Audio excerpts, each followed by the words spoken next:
A lot of people don't know this. I'm going to be giving a breakdown of 1 Corinthians chapter 14. Individuals think that speaking in unknown tongues is gibberish. But if you read in your Bible, 1 Corinthians chapter 14, verse 4, and it says, "He that speaketh in an unknown tongue."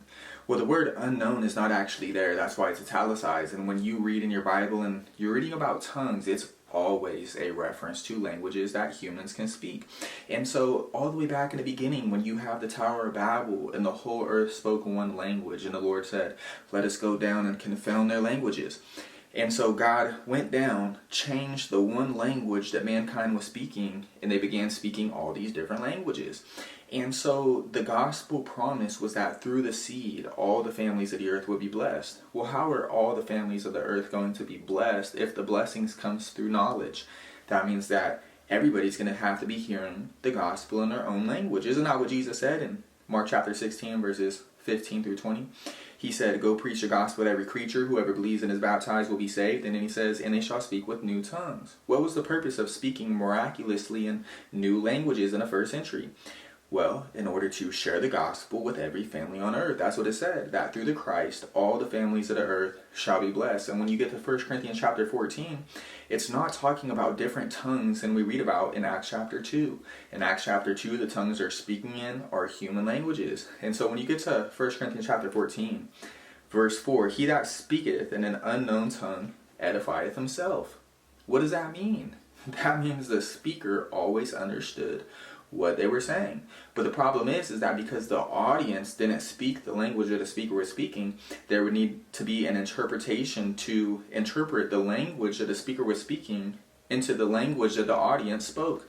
And so the miscommunication wasn't the fact that this language, this tongue, is somehow a non-human language. It's the fact that it's just a human language that nobody in the audience could understand.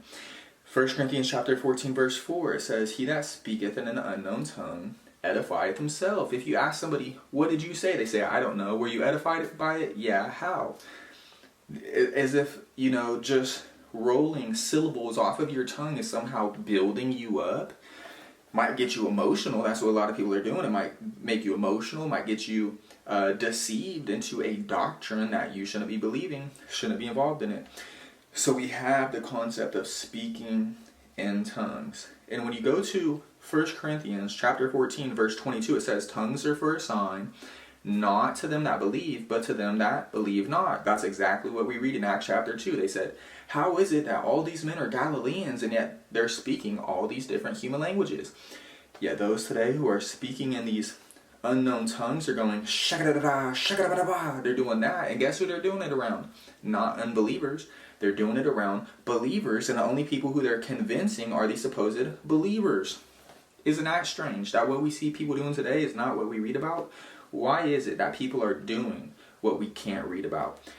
In 1 Corinthians chapter 14, it says this exact thing. He says in verse 11, 1 Corinthians chapter 14, verse 11, "Therefore, if I know not the meaning of the voice," right? If I know not the meaning of the voice of the one speaking, he's talking about an unknown tongue, it's still a human language. He says, "I shall be unto him that speaketh a barbarian, and he that speaketh shall be a barbarian unto me." This is the idea. If you're speaking Spanish and I speak English, I have no clue what you're saying. You're a barbarian, but guess what?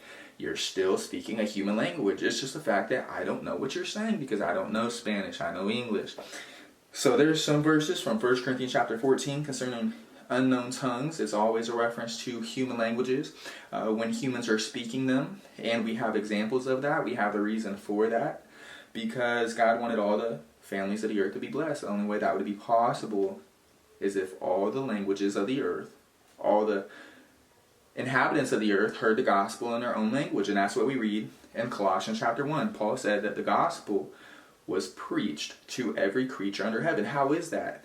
If every creature spoke different languages. Well, that's because the gospel miraculously was able to be spoken in all these different tongues, all these different languages, and unknown tongues is not shakadabada, shakadadadadada. It's not what it is. It's always human languages. Prove me wrong. Let's have a conversation. Pick up your Bible, interact.